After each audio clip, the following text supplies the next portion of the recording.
His name was Zarak, and he had burned a human colony once. He remembered it well. The way the sky turned orange. The way the humans ran in all directions like small animals knocked from a nest. He had watched it from the bridge of his flagship, the Vorthon, with a cup of hot, spiced liquid in his hand, and he had felt nothing. Not guilt. Not joy. Just a kind of clean, quiet satisfaction that the job was done. That was 3 years ago. The colony had been called Harkin's Point. It sat on the edge of the Callum Reach, a stretch of dead space between two human-controlled systems where the patrol routes were thin and the response time was slow. Zarak had done his homework. He always did. He had counted the patrol ships, mapped the gaps, timed the rotations.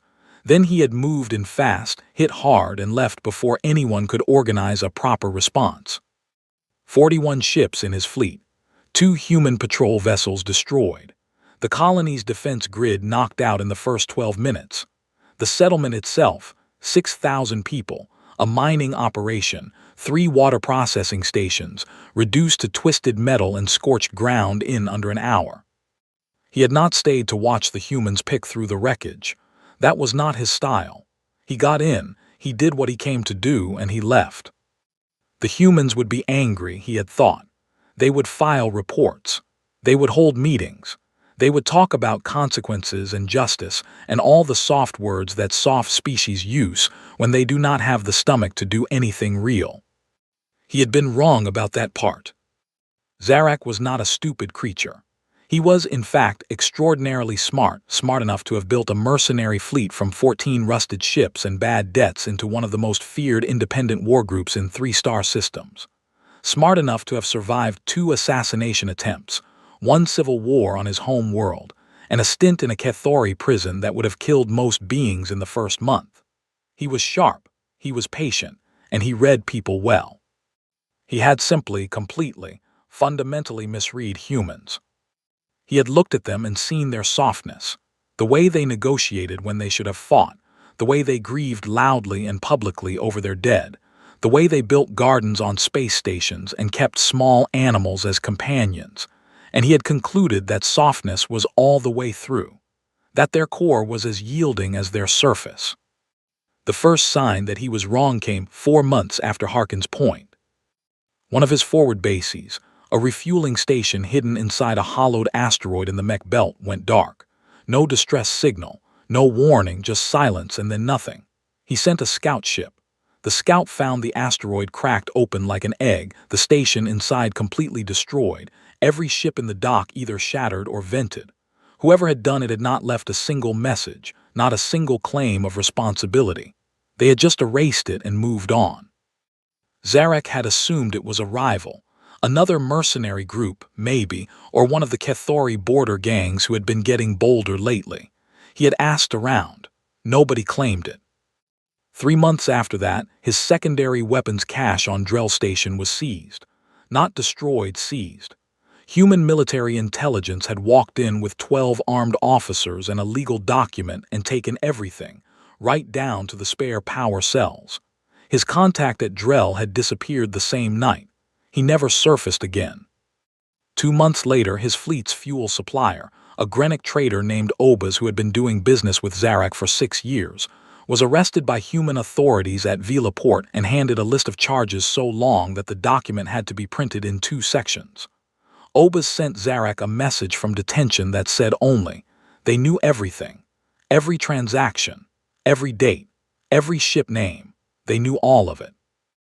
Zarak had stared at that message for a long time. They knew all of it. He had been careful.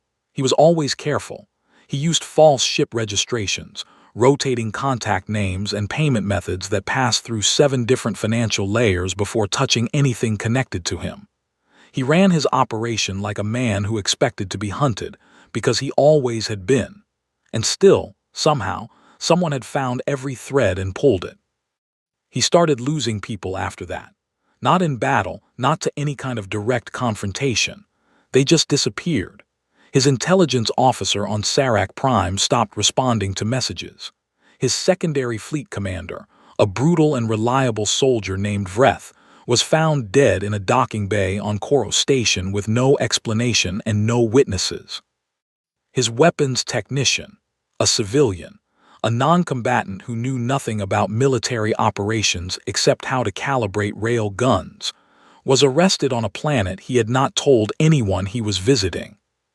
They were picking his network apart. Slowly, methodically, like someone dismantling a machine, removing one part at a time, in exactly the right order so that the whole thing kept running long enough for the operator not to notice how much had already been taken away. Zarek noticed. He was smart enough for that, but by the time he noticed, he had already lost more than he could replace. He started digging. He called in favors, paid for information, leaned on contacts in human border stations and trading posts and military-adjacent zones. It took 4 weeks and cost him more currency than he liked to think about. But eventually, he got a name. Admiral Elena Voss. He had heard the name before, vaguely, the way you hear a sound from another room, present but not important. A human fleet admiral, based out of the 7th Reach Command, known for anti-piracy operations. He had thought nothing of her. He started paying attention now. What he found made him sit very still for a long time. Elena Voss had joined the human military at 18. She had spent the first decade of her career in the kind of postings that don't make records: small ships, border patrols, quiet work in systems that never appeared in the news. She had been promoted not because she was loud or politically connected, but because the people above her kept putting her in charge of problems and the problems kept getting solved. Quietly, completely, with very little mess. Her first major command had been a counter-piracy operation in the Reach borderlands that had been going badly for 2 years before she took it over. In 9 months, the piracy rate in that zone had dropped by 73%, not because she had destroyed any particular fleet in a great battle, because she had dismantled every support structure those pirates relied on: their fuel sources, their informants, their safe ports, their banking contacts, until they were operating in a vacuum, cut off from everything, and then she had destroyed them. She had done it twice more after that, in different systems with different groups, with the same result. Zarek read her file and understood, with the particular clarity of someone who is too smart to lie to himself, that he had not been fighting a patrol response. He had been fighting a campaign, and he had not known it was happening until it was most of the way finished. He could have run, he knew that. He had enough ships and enough currency left to relocate, to go deep into the outer systems where human reach was thin, to start over somewhere quiet. He had done it before. It was not pleasant, but it was survivable. He did not run. Partly it was pride, though he would not have used that word, because pride was a soft species concept and he preferred to think of it as strategic self-preservation of reputation. A commander who runs teaches everyone who watches that he can be made to run. That lesson spreads, and once it spreads, you are no longer feared. And without fear, everything he had built over 20 years was worth nothing. But it was more than pride. He was angry. He had burned a colony on the edge of a patrol gap. That was business. That was the reality of operating in contested space. He had done what powerful groups always did to weaker ones. He had demonstrated that he could, and he had taken what he wanted, and he had left. The humans were supposed to file their reports and harden their patrol routes and treat it as an unfortunate lesson learned. That was how it was supposed to go. Instead, one human officer had decided to make it personal, had decided to hunt him like prey, had picked apart everything he built with the cold, patient thoroughness of someone who was not angry at all, which was somehow worse than if she had been furious. Fury made mistakes. Whatever Elena Voss was running, it was not fury. It was something quieter and far more dangerous. He had been treated like a problem to be solved, not an enemy to be feared. He found that unbearable. He pulled what was left of his fleet together. 28 ships, down from 41, which was a loss he did not examine too carefully. He called his remaining commanders to a meeting on the Vorthon, and he told them what he had decided. They were going to find Admiral Voss. They were going to find whatever fleet she was operating from, whatever command structure she was based out of, whatever station or ship or installation she called home. and they were going to destroy it. Not quietly, not surgically. They were going to hit it in a way that would be seen and talked about in every port and trading post and military bar from the core systems to the outer rim. They were going to make it clear that Zarak was not prey. That coming after him had a cost, a real one, the kind that discouraged repetition. His commanders were quiet during this speech. Not inspired quiet, he noticed. Not the silence of soldiers preparing themselves for something necessary. More the silence of people who had thoughts they were deciding not to say out loud. His second in command, a long-limbed and cautious being named Peleth, spoke up when the speech was finished. "She's a fleet admiral," Peleth said. "Seventh Reach Command is not a patrol post. She will have significant defensive resources." "I know what she has," Zarak said. "We have lost a third of our strength in the past 8 months." "I know what we have lost." Peleth looked at him for a moment. "I am saying that a direct military action against an established human fleet command structure is a different category of operation than what we have been doing. Everything we have done has been a different category of operation when we first did it," Zarak said. "And we did it anyway. That is why we are still here." Peleth did not argue further. None of them did. They had followed him for years, and he had always been right enough times to make the times he wasn't seem like acceptable variants. They trusted his judgment not because they were loyal in any sentimental way, but because it had paid well to trust it. They would trust it this time too. Zarak ordered the fleet to begin moving within the week.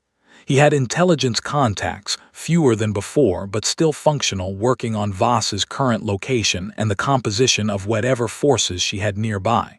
He wanted numbers, ship classes, patrol patterns, the shape of what he was walking into.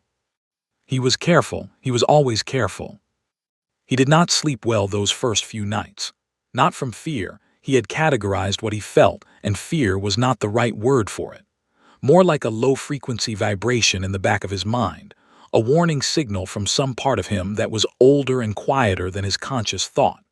Some part that had been watching this woman's file and was sending up a signal he didn't want to hear.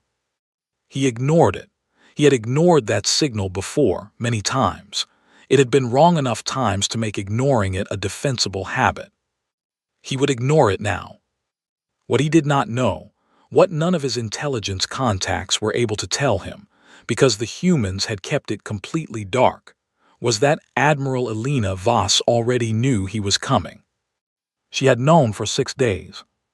She had known because the last 3 contacts he had reached out to for intelligence on her position were people her office had quietly flagged and monitored for over a year. When Zarak started asking questions about her, the questions had shown up in her morning briefing like items on a checklist she had been expecting to see. She had read the report at her desk on the bridge of the Callaway, her flagship, with a cup of coffee in her hand. She had read it twice, put it down, and looked out at the stars for a long moment. Then she had called her operations officer and started giving orders. She did not call a fleet-wide meeting. She did not make a speech. She pulled up a star chart, pointed to 3 positions, and explained what she needed in the kind of flat, specific language that did not require her to repeat herself. Her operations officer had taken notes and not asked questions, because Admiral Voss's explanations did not usually leave room for questions. When the orders were given and the officer had left, she had gone back to her coffee. There was no anger in her face, no excitement, no particular expression at all. There was only the look of a person who has already decided how something ends and is now simply waiting for the beginning to catch up. The fleet moved in a loose formation through the dark between stars. 28 ships, not the strongest force Zarak had ever commanded, but not weak either. His flagship, the Vorthon Asterisk, was a heavy assault carrier, old, scarred, repaired so many times that some sections of her hull were a different color from the rest, but still running hot and mean. Around her moved 12 mid-class battle cruisers, 8 fast attack ships, and 7 support vessels. Enough to hit hard. Enough to absorb punishment if it came to that. The intelligence had taken longer than he wanted. His contacts, the ones who hadn't been arrested or disappeared, had to work carefully now. They knew they were being watched. Everyone in Zarak's network knew it. The information came in slowly in pieces, passed through so many layers of cutouts and dead drops that by the time it reached him, it was already 3 days old. But it was enough. Admiral Voss's primary base of operations was the Asterisk Callaway, a command carrier of the Meridian class, long and gray and bristling with weapons emplacements, the kind of ship that cost more to build than some planetary defense budgets. She was operating out of a semi-permanent position near the Cashin Gate, a navigational bottleneck at the edge of the 7th Reach where 3 patrol corridors converged. Her support group was listed as 14 vessels, a mix of destroyer-class and lighter frigates. 14 ships against 28. On paper, Zarak had the numbers. He knew it was not that simple. He was not a fool who read numbers without reading context, but he had fought against worse odds before and he had walked out of it. He had a plan. It was a good plan, aggressive, fast, designed to close the distance before Voss could get additional forces in range. Hit the Asterisk Callaway directly. Destroy it or disable it. Leave before a response could be organized. In, hard out. He had done it before. The first week of transit was quiet. His fleet moved through empty space, running minimal communications traffic to avoid the kind of signal footprint that got you noticed. The crew was tense but disciplined. His commanders held their sectors. The ships ran clean. On the 8th day, they picked up a human patrol. It was a small thing, 2 frigates running a standard sweep pattern through the outer edge of the Cashin approach zone. Routine, probably not expecting trouble. Zarak tracked them for 4 hours before deciding they posed no risk if left alone and no reward if engaged. He ordered his fleet to adjust their heading by 2 degrees and pass at long range, beyond easy sensor resolution. The patrol changed course. Not toward his fleet. At an angle, an adjustment that could have been coincidence, could have been a scheduled turn in their route. But it put them closer, and Zarak watched them for another hour before concluding that they had, in fact, detected something. Maybe a power signature.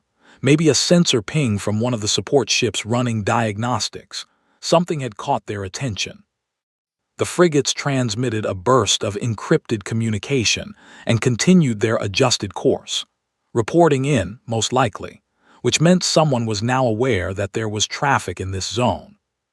Zarak convened a fast command, meeting on the Vorthon S bridge. "They've spotted us," said Vren, his tactical officer, a compact, gray-skinned being with the perpetual expression of someone calculating something. "We should assume they transmitted a position report." "Assume it," Zarak agreed. "What does it change?" "Our timeline. If they reported a fleet signature this far out, Voss will have some warning. She will have time to call in additional support if she has any available." "How long to the gate at current speed?" 4 days, 3 if we push."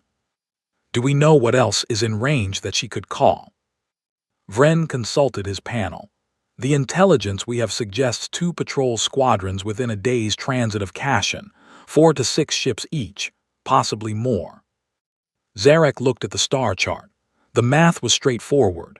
If Voss called in both squadrons before he arrived, she could have 22 ships waiting.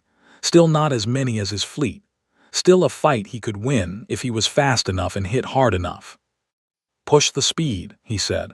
3 days, and take those frigates down before they can transmit again." The 2 human frigates were fast ships.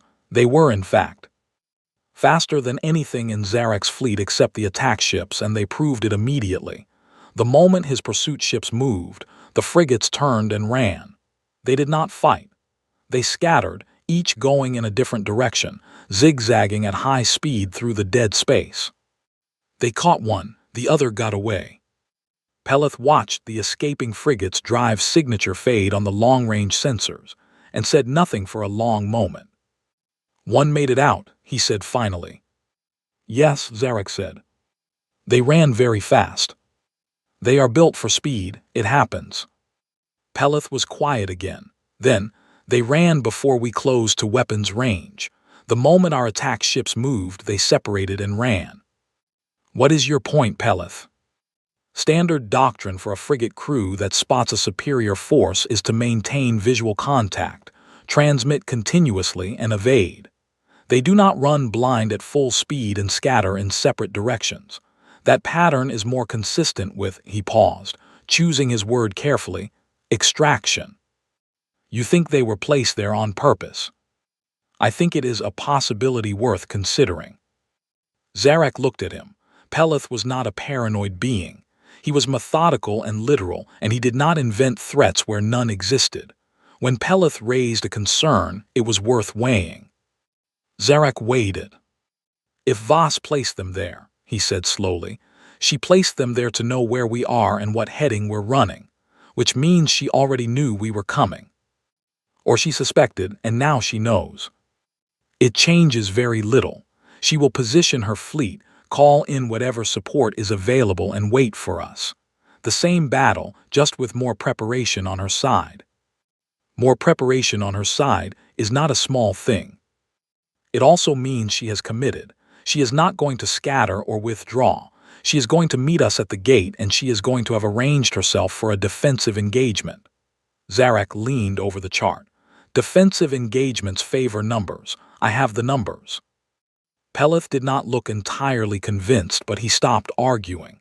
That was his way. He raised the concern, and if Zarak dismissed it, Peleth cataloged it and returned to his duties without drama. He had been doing this for years. It was one of the reasons Zarak kept him. They pushed a 3-day transit speed. On the second day, they passed through the outer margin of the Kashin approach corridor, a stretch of space defined by 2 large, slowly rotating dust clouds that served as natural navigation markers. It was the kind of terrain that sensor systems found annoying, full of false returns and background scatter that required manual filtering. Zarak had accounted for this. He ordered tighter formation, shorter sensor ranges, visual confirmation protocols. He had fought in worse visibility. The first engagement came on the second day, early evening by ship's clock. 4 human ships, destroyer class, appeared out of the dust cloud on the fleet's port side.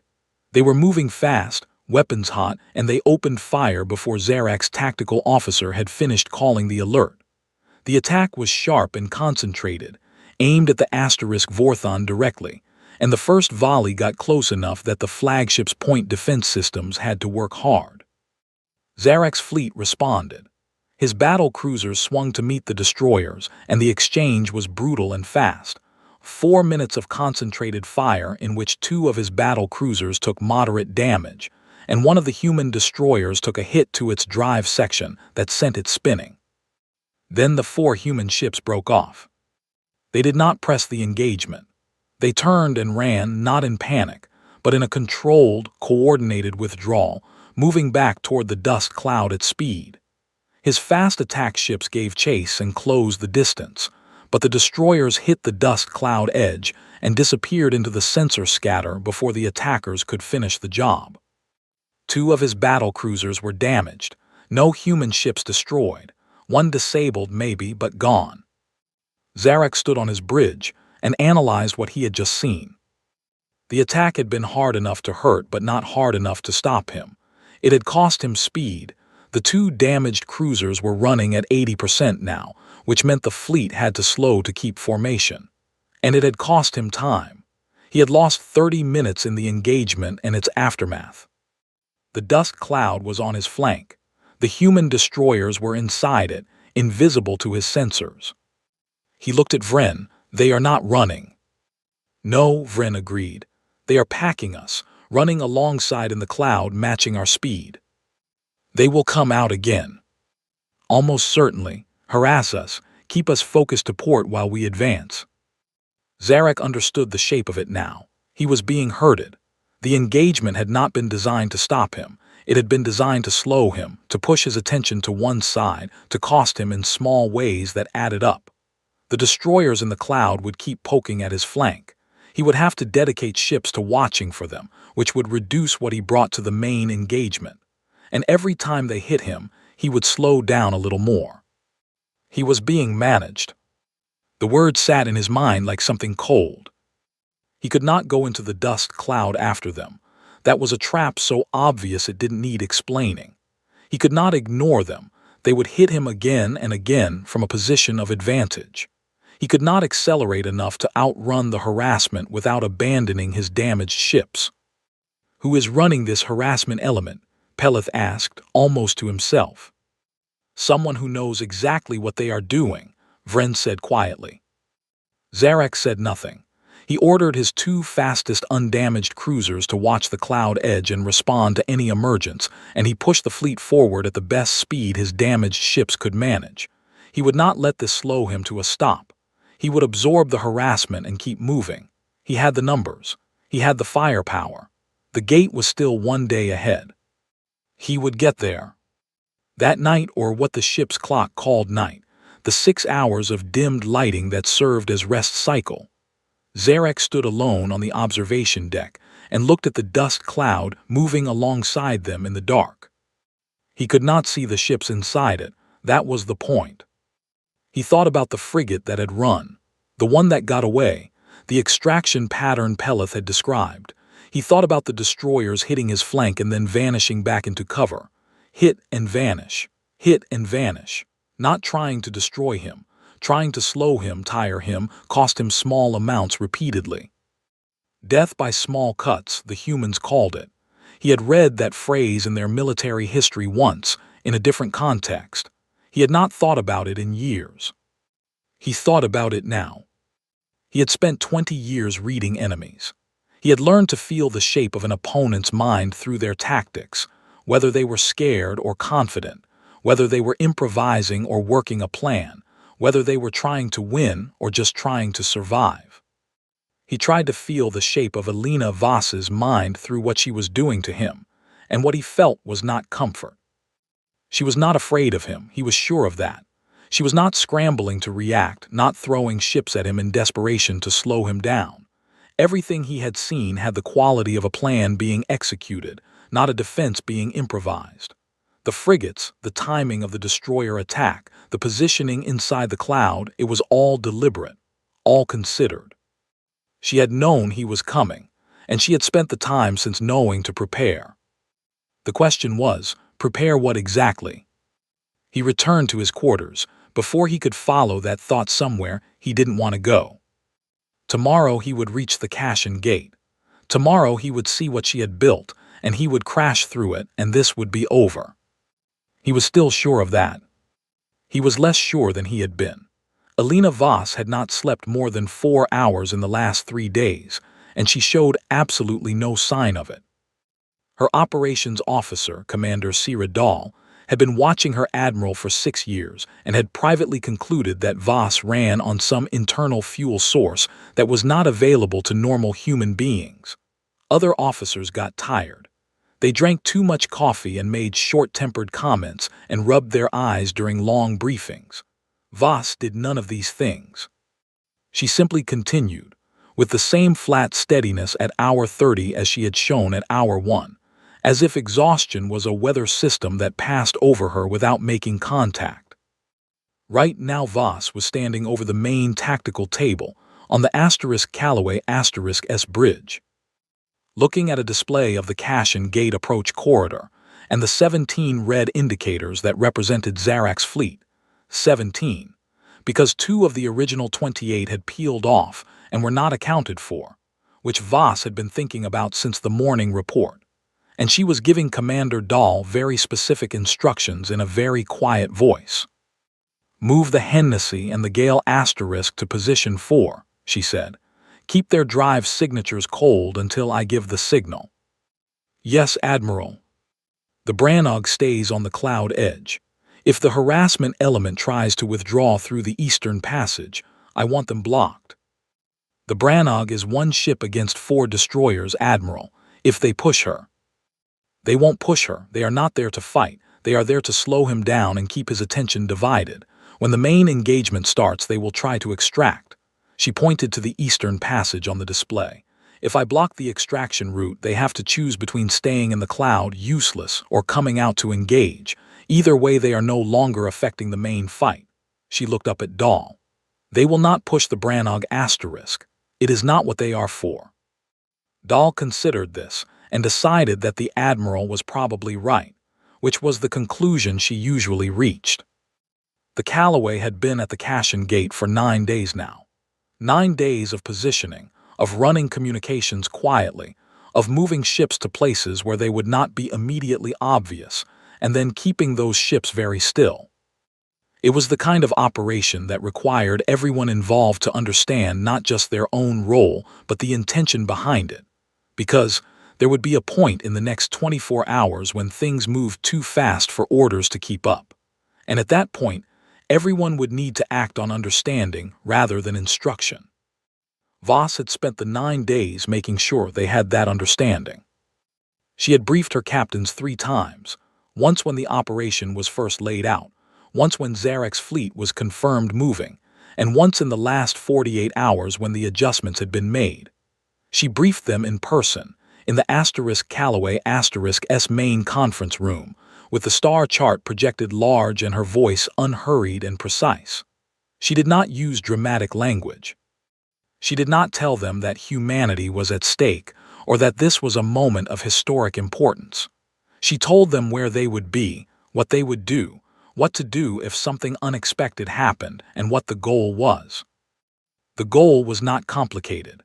It was to destroy Zarek's fleet as completely as possible, at minimum cost to her own ships, in a way that would be clearly understood by anyone in the outer systems who was currently considering whether to follow Zarek's example.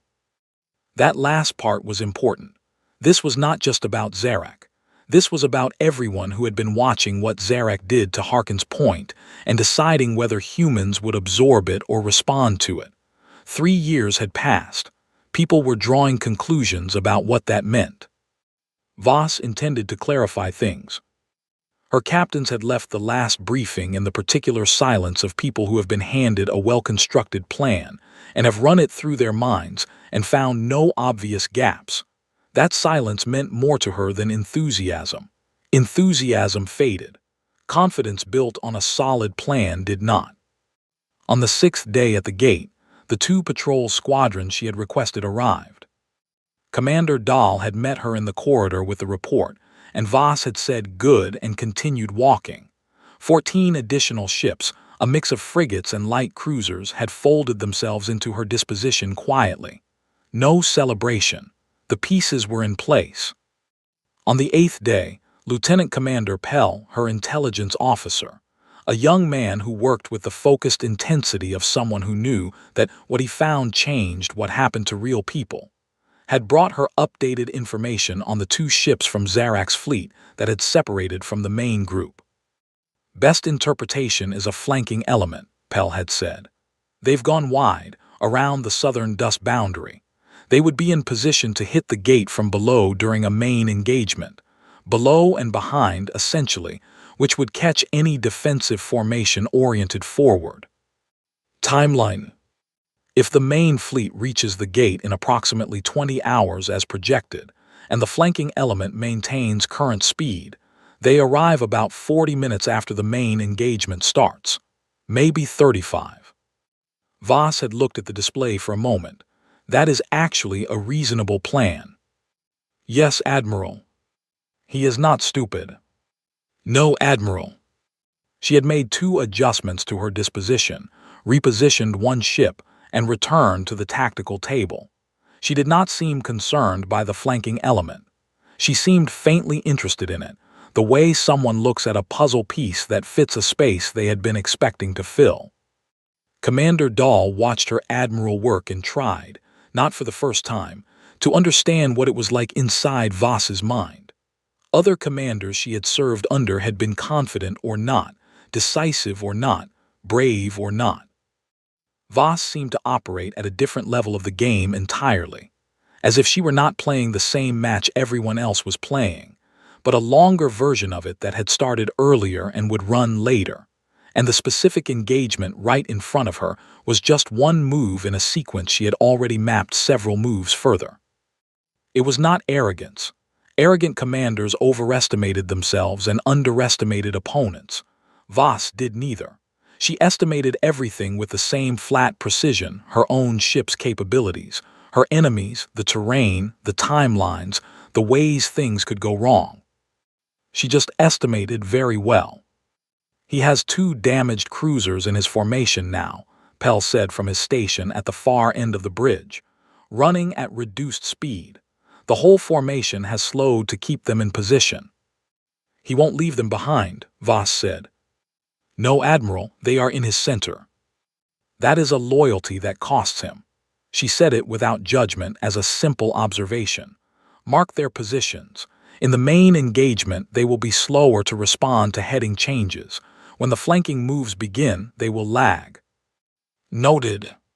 She straightened up from the table and rolled her neck once, the only visible concession to the physical reality of 3 days' insufficient sleep, and looked at the forward viewport.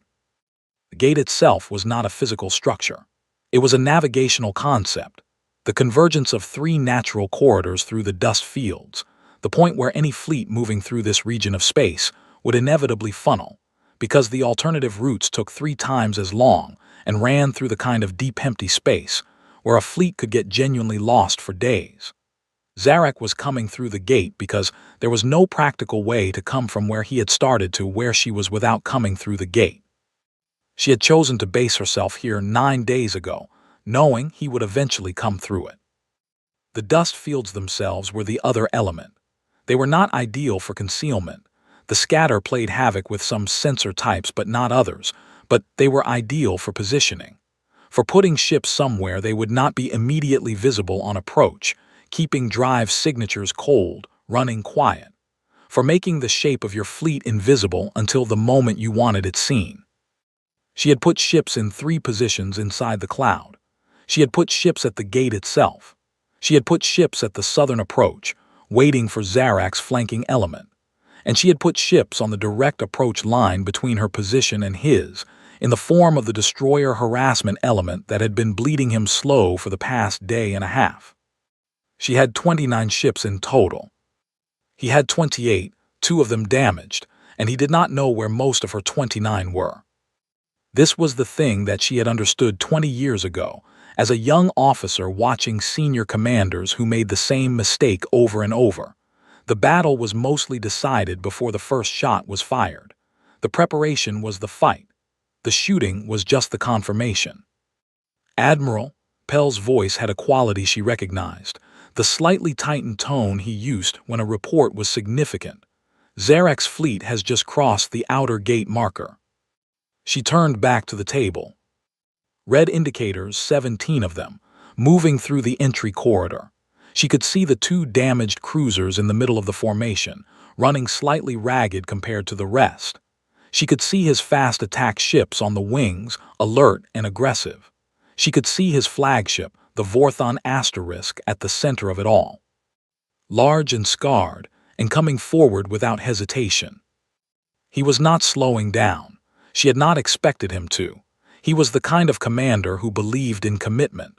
Once you decided to do a thing, you did it without holding back, because holding back gave your opponent time to read you and adjust. It was a real principle, and it had served him well for 20 years. It was about to fail him for the first time. Status on our positions, she said. All ships report ready, Dahl said. Positions 4 and 7, drives cold holding. Brannog on cloud edge, eastern passage blocked. Second squadron standing by at waypoint Alpha. The Hennessy and Gale confirm position 4, cold and dark. And the southern position. Commander Torres confirms, waiting. Voss looked at the display. Zarek's fleet was through the gate now, fully inside the approach corridor, committed to the heading that brought them toward the Callaway S position. He could see her. She had made the Callaway visible, sitting at the far end of the corridor with her 6 support ships around her, a target that looked manageable if you had 28 ships and were feeling aggressive. She was the bait. She knew she was the bait. She had designed herself as the bait deliberately and had then placed the hook. He was heading straight for her. She let out a breath, not relief, more like the quiet that comes when a long calculation resolves to the number you expected. Open a channel, she said, fleet-wide. The communications officer opened the channel and nodded. All ships, Voss said. This is Admiral Voss. You know your positions and you know your orders. The timeline is now active. Execute on my signal. She paused. Make it clean, that's all. She closed the channel. Commander Dahl looked at her. Admiral, do you want to say anything to Zarek's fleet? A warning or... No, Voss said simply. She had nothing to say to him.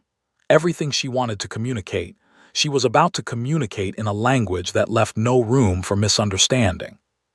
She turned back to the display and waited. He was 2 minutes out. Zarek saw her. The Callaway was right there, massive, gray, sitting at the far end of the approach corridor exactly where his intelligence had placed her. 6 ships around her, tight formation, drives lit and weapons warm. She was not hiding. She was waiting for him out in the open, like she had all the confidence in the known universe. He felt something sharp in his chest that might have been anticipation. Formation Alpha, he said. His commanders heard it on the fleet channel and the fleet shifted, his battle cruisers spreading wider to the flanks, his fast attack ships moving forward, the Vorthon driving hard at the center. He had run this approach 100 times in his mind over the past 3 days. Close the distance fast. Get inside her long-range weapons advantage. Hammer the Asterisk Callaway with everything in the center while his flanks swung around to prevent her support ships from reforming. Simple, brutal, effective. He had done it before. The opening volley was his. His lead cruisers fired at extreme range, testing the Asterisk Callaway Asterisk-S defensive response, watching how she reacted. Standard opening. Probe before you commit. She did not react the way he expected. She did not disperse or adjust formation. The Callaway and her 6 ships held their positions and returned fire steadily, accurately, without urgency, as if they were not concerned about 26 advancing ships at all. Something in that stillness should have told him something. He was already committed. His fleet had covered 2/3 of the distance to the Asterisk Callaway when the first new ships appeared. They came out of the dust cloud on his left. Not 4 destroyers, 9 ships, a mix of classes, drives blazing, already moving at attack speed when they emerged. They had been sitting cold inside the cloud, invisible to his sensors for however long it had taken him to cover this corridor, and now they were out and on him, and the distance between them was nothing. He had perhaps 3 seconds to absorb this before the right side erupted. 8 more ships, out of the cloud on his right, same speed, same precision, coming from an angle that caught the edge of his formation where his ships were most spread. 17 new ships, from 2 directions at once. He had not seen them coming. None of them had. The noise on the Asterisk Vorthon Asterisk-S bridge in the next 30 seconds was not panic. His crew were professionals, and panic was not in their vocabulary. But it was close to controlled chaos, which was the professional version of the same thing. Everyone was calling status, calling ranges, calling weapon states, trying to recalculate a tactical situation that had just changed completely in less than half a minute. Contact port, 9 ships confirmed bearing. Starboard element moving to envelop the right flank. Forward group still closing, Callaway has fired. The Drevath Asterisk is hit drive section, she's slowing. Zarak stood at the center of it and did what he had learned to do in 20 years of fighting. He looked at the whole picture instead of any one piece of it. What he saw was a box. He was inside a box. The Callaway and her 6 ships ahead of him, 9 ships on his left, 8 on his right. And if the box was complete, if Voss had planned this as completely as everything else she had done, there would be something behind him too. Either ships moving to block the gate, or the possibility that his flanking element was already compromised. He pushed that thought to the back and dealt with what was immediate. Full dispersal, he said. Break the formation, engage by element. Peleth take the port side. Vren coordinate the defense of the Asterisk Vorthon Asterisk. Peleth was already moving. He had 5 cruisers and 4 attack ships under his immediate command, and he swung them hard to meet the 9 ships coming from the left. The exchange was immediate and savage. His cruisers had more mass and firepower at close range, and the first 90 seconds of that engagement went Peleth's way. Two of the incoming human ships taking heavy damage before the human commander adjusted and started working the angles, spreading the attack, forcing Peleth's formation to turn in multiple directions at once. On the right, the 8 human ships were faster. They did not engage the battle cruisers directly. They went after the attack ships on the wing, faster vessels matching faster vessels, and they moved with a kind of coordinated precision that told Zarak they had rehearsed this. They knew exactly where to be. They did not improvise. They executed. And the Callaway kept coming. That was the part he had not counted on. He had assumed that once he closed the distance and the flanking ships emerged, the Callaway would hold her position and let the flanking attack do its work. Instead, she was driving forward, using the chaos on his flanks to close the remaining gap, and her 6 support ships had spread into a pattern that looked less like a defensive formation and more like a net. The first volley to hit the Vorthon came from the Asterisk Callaway at medium range. It was well aimed, not the random fire of a ship shooting into a melee, but targeted, specific shots at the Asterisk Vorthon S forward weapons platforms. 2 of his main battery guns went dark. The Vorthon shuddered and her lights flickered for a moment and then steadied. Vren was shooting back. The Vorthon had weight and power and her return fire was not nothing. One of the Callaway S support ships took a hit to the hull and pulled off the line, venting atmosphere. Progress. Small but real. Then the communication came from his flanking element. Commander Tareth, running the 2 ships he had sent on the southern route, had a voice that was normally flat and professional. The voice that came through the channel now was neither. We have contact 6 human ships, southern approach. They were waiting, they knew our route, they are in perfect blocking position, we cannot. The channel cut to static. Not the static of interference, the static of a ship that had stopped transmitting. Zarak stared at the communications panel. Tareth, gone. His flanking element had run into a full blocking force, and they had been destroyed so fast that the report and the end had arrived almost simultaneously. The Vorthon shook again, harder this time. Vren called out damage. 2 more weapons platforms offline, hull breach in Deck 7, port shield emitters at 60%. The ship was big enough and tough enough to take a lot of punishment, but she was taking it from the Callaway and at least 2 other human ships simultaneously, and she could not absorb this indefinitely. On the port side, Peleth's engagement was going wrong. Peleth had 3 cruisers left, 2 of the original 5 had been disabled or destroyed, and one of the attack ships was running in circles with its navigation damaged, a lost thing going nowhere. The 9 human ships had not broken under his assault the way they should have. They had bent, taken the hits, adjusted, and kept pressing. They were working as one unit in a way that his own fleet, spread across multiple simultaneous engagements, was not. Peleth status, Zarak said. Heavy casualties, Peleth said. His voice had the controlled flatness of someone managing pain. I cannot hold the port side. I recommend withdrawal to the center end. The channel broke, not static this time. Peleth's ship had shifted away from the frequency, moving hard under attack that required all his attention. Zarak lost the thread of Peleth and dealt with what was in front of him. The Callaway was close now, close enough that Zarak could see her on the visual feed, not just a sensor trace but an actual image, gray and massive, coming at the Asterisk Vorthon Asterisk with the patient certainty of a thing that did not need to hurry. Behind her, the 6 support ships had formed exactly the net he had feared, cutting off the angles of escape. He had 12 ships left in condition to fight. The others were dead, disabled, or out of position. She had 23. The math was no longer about numbers. Numbers were the thing that had made him confident 3 days ago. The thing in front of him now was not a numbers problem. He had been taken apart. The recognition of this was not a single moment. It came in layers, each one landing while he was dealing with something else.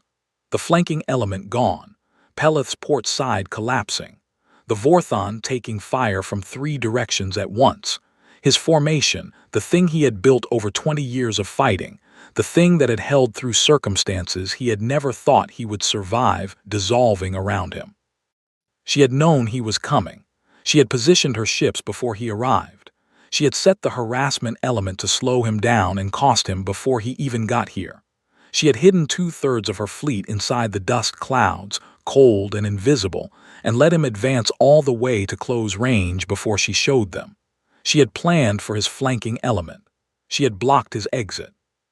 She had not won this battle during this battle. She had won it 9 days ago. Vorthon * hard starboard, he said. His voice was steady. He was proud of that. Get us out of the Callaway *S firing line. Vren, all available weapons focus on the starboard blocking formation. I want a gap. The Vorthon turned. She was a big ship and she turned like one, grinding around with a slowness that was physically painful to watch when every second mattered. The starboard blocking ships saw what he was doing and began to reposition. The human ships were fast. They were well coordinated. The gap he needed was smaller than it should have been by the time the Vorthon was pointed at it. He pushed her through anyway. And then the second volley from the Callaway hit the Vorthon *S drive section. The ship did not explode. She was too well built for that. But the drives went from full burn to emergency minimum in the span of 2 seconds, and the physical effect of that, the entire mass of a heavy assault carrier slamming against its own deceleration, threw everyone on the bridge off their feet. When Zarek got back to his feet, the visual feed showed a starfield that was not moving. The Vorthon was stopped. Vren pulled himself up from the floor and checked his panel with the automated efficiency of long practice. His face did not change expression, but his voice told Zarek what his face didn't. Main drives are gone. Emergency thrusters only. We are stationary in the approach corridor. The communications board showed 8 of his remaining fleet responding. 4 others were not responding. The ones that were responding were not in positions that helped him. The Callaway was still coming.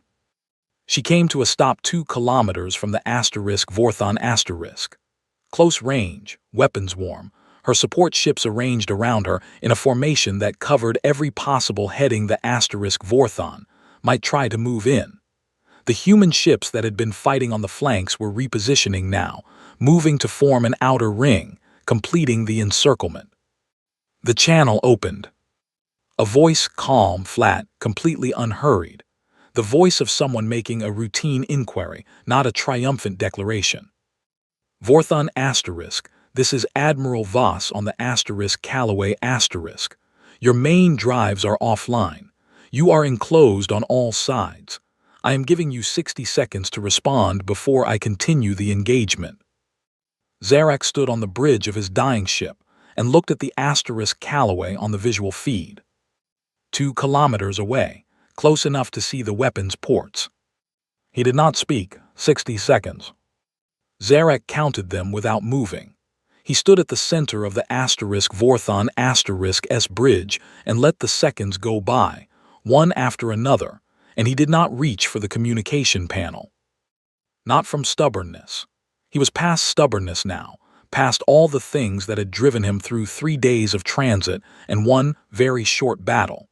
He did not reach for the panel because he was thinking, doing what he always did when survival required it, looking at the situation with his real eyes instead of the ones that wanted it to be different, counting what he actually had instead of what he wished he had.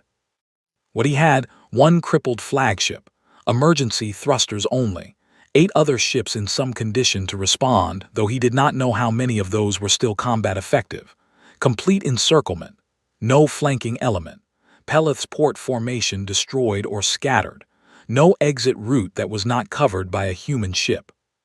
What Voss had, 20+ ships, all operational, all in position, all waiting. The math was not ambiguous.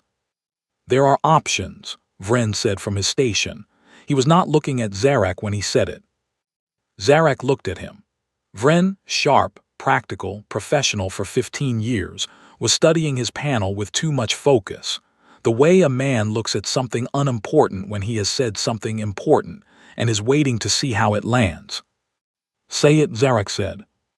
The Vorthon has secondary weapons fully operational.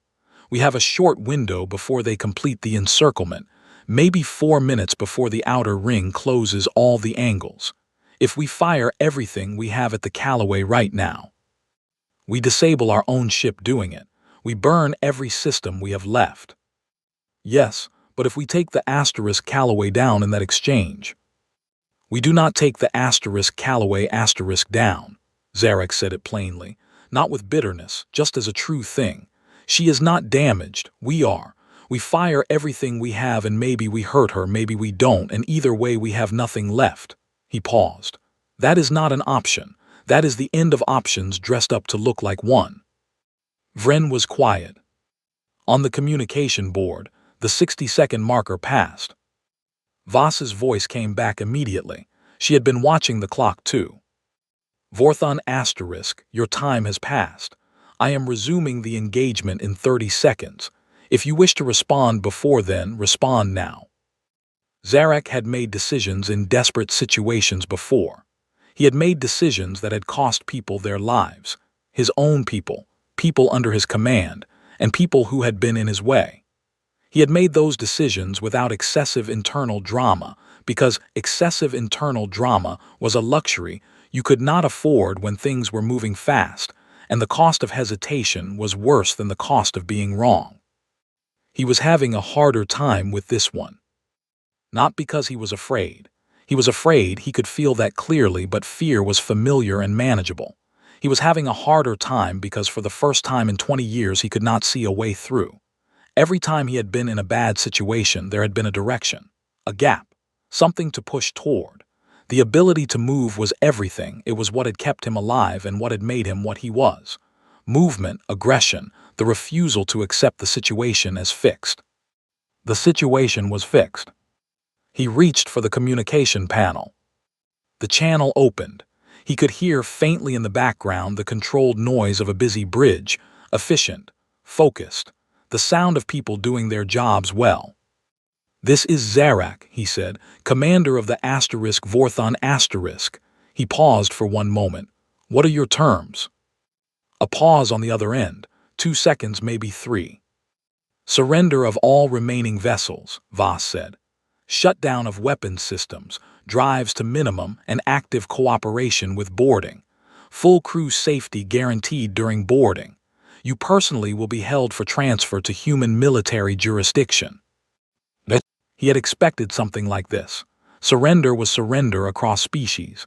The shape of it was always the same. My crew, he said, non-combatant support personnel. There are 22 of them, maintenance workers, medical. All crew are covered under the guarantee I just stated. He believed her. He did not entirely know why he believed her. He did not know this woman, had never met her, had been trying to destroy everything she represented until about 4 minutes ago. But her voice had the quality of someone who did not say things they didn't mean, who considered words as instruments to be used precisely and not carelessly, and something in him that had read enemies for 20 years read her voice and believed it. He looked around the bridge. His crew, 12 men and women and beings who had been with him on this ship for years, were all looking at him. Vren, his tactical officer who had filed 15 years of clean and professional service and had a family on a station in the Mech Belt, and had signed on to fight, not to die unnecessarily on a crippled ship surrounded by 30 guns. The communications officer, young, barely 3 years in, who had been very good at her job right up until the moment the Asterisk Callaway had fired on them, and who had not made a single mistake in the entire engagement. The navigator. The 2 weapons techs who were standing with nothing useful to do, because the weapons panels they had been using were offline. They were not afraid, they were waiting. They were waiting for him to make the last call. Fleet channel, he said to the communications officer. She opened it. This is Zarek, all ships stand down.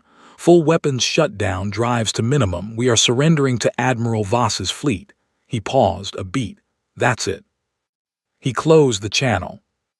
Then he shut down the Asterisk Vorthon Asterisk S weapons himself, personally, from the command panel, with the manual override that required his personal authorization code. It was a small thing, but doing it himself rather than delegating felt necessary. He had started this. He would end it. The boarding took 2 hours. The human troops came in through the docking ports. Not dozens, not a show of overwhelming force, just enough.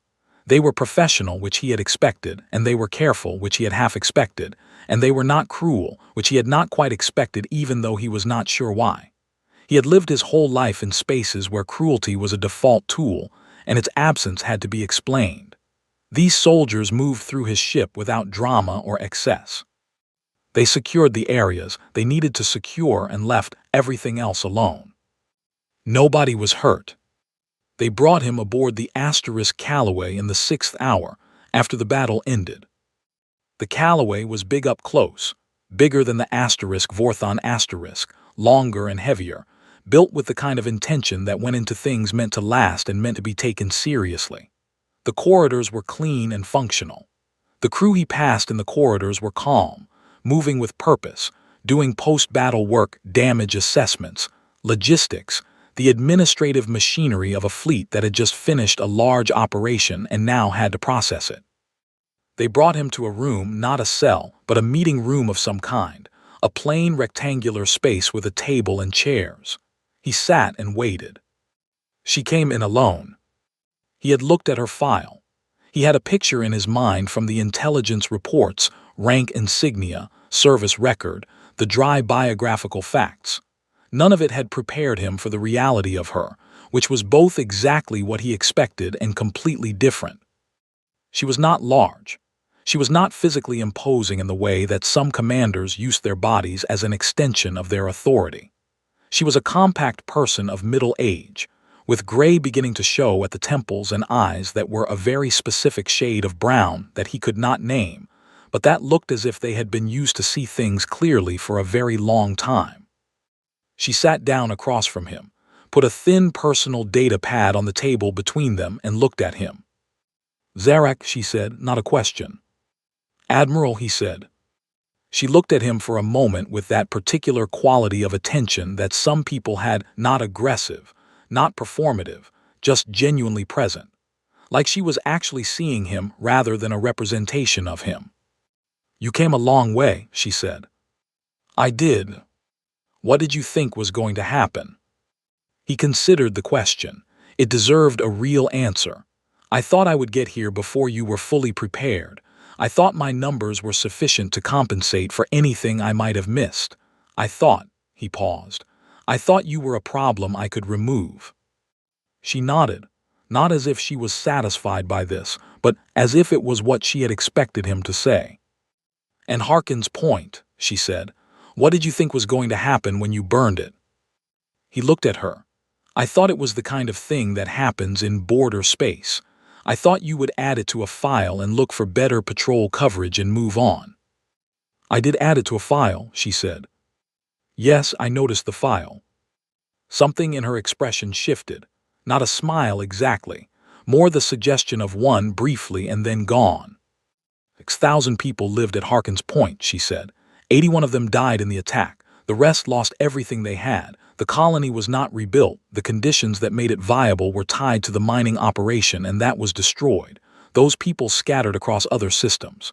She did not say it with anger. She said it the way she said everything, with the flat clarity of someone giving accurate information. "I added it to a file. I worked the problem for 3 years, and here we are." He had nothing to say to that. He had burned the colony because it was in his way and because he could. He had not thought about the people in it in any significant way. They were an abstraction, a line item, a necessary inconvenience of doing a job. He had not thought about them in the 3 years since either. That was the honest truth, and he was done lying to himself. She had thought about them for 3 years. That was also the honest truth. He was not sure what to do with the distance between those two truths. "What happens now?" he said. It was not quite a question. "You will be transferred to a military detention facility and held pending trial. The charges are significant. I will not pretend they are not." She looked at him with those flat, clear eyes. "Your crew and the crews of your other ships will be processed and released. Most of them are mercenaries without specific charges against them for Harkin's point. That will be handled case by case. And the trial, he said.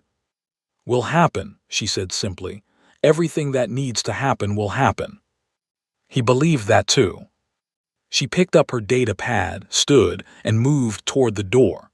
She paused before reaching it, not dramatically, not with the practiced weight of someone delivering a final line, but in the way of someone who had thought of something additional. You read my file, she said, without turning around. Yes. I know you did. My intelligence section flagged the inquiry 3 weeks ago. She turned then, just enough to look at him over her shoulder. I wanted you to come here. I wanted you to know enough to make a deliberate choice to come here. He looked at her. Because this was not just about you, she said. You understand that. He understood it. The outer systems were watching. Every independent commander, every mercenary group, every warlord sitting on the edge of human-controlled space and deciding what kind of risk a human colony represented, they were watching. Zarek had been the example that something like Harkin's point could be done and walked away from. Voss had spent 3 years making him the example that it could not. She had not done it through anger or vengeance. She had done it through 3 years of patient work and 1 clean engagement at the Cashin Gate, and she had let him come to her so that, when it was over, there would be no ambiguity about what had happened. He had chosen her. He had come here looking for revenge. He had got the wrong Admiral. She left without saying anything else. The door closed. Zarek sat at the table in the quiet room and looked at the wall and thought about the 20 years behind him and the thing that was in front of him now, and found that, for the first time in a very long time, he had nothing useful to calculate. Outside the Callaway *S hull, in the wreckage of the Cashin Gate approach corridor, the other ships of his fleet were going dark one by one, weapons down, drives minimal, waiting for processing. The humans were moving through the debris field in small craft, checking for injured, recovering what could be recovered. They were thorough. In the outer systems, in the ports and trading posts and border stations and mercenary hearing halls, the communications network was already carrying the story. It traveled the way all significant stories travel in the dark between stars, faster than any ship, jumping from transmitter to transmitter, reaching people in their ships and on their stations, and in their bars before the dust at the Cashin Gate had settled. The story was not complicated. It did not need to be. Zarek had burned a human colony. He had come back for the Admiral investigating him. He had brought 28 ships to the Cashin Gate. There was no second chance. The listening universe drew its own conclusions. Admiral Voss, in her office on the Callaway with the lights turned low and a cup of coffee going cold on her desk, wrote the battle report in the same flat and precise language she used for everything. Facts, numbers, outcomes. She noted the loss of 11 human crew members across the engagement. She knew each of them by name, had already written the personal messages that would go to their families, had already done that before she wrote anything else. She noted the damage to 3 of her ships, all repairable. She noted the capture of 8 enemy vessels and the destruction of 12 others. She noted the surrender and capture of Zarek. She did not use words like victory or triumph. She wrote what had happened accurately and submitted the report. Then she drank the cold coffee, made a face that nobody was there to see, and went to find something hot. The stars outside her viewport were the same stars they had always been, indifferent and ancient, and not caring in the least about the small, fierce creatures burning through the dark between them. That was fine. She did not need the stars to care. She had work to do.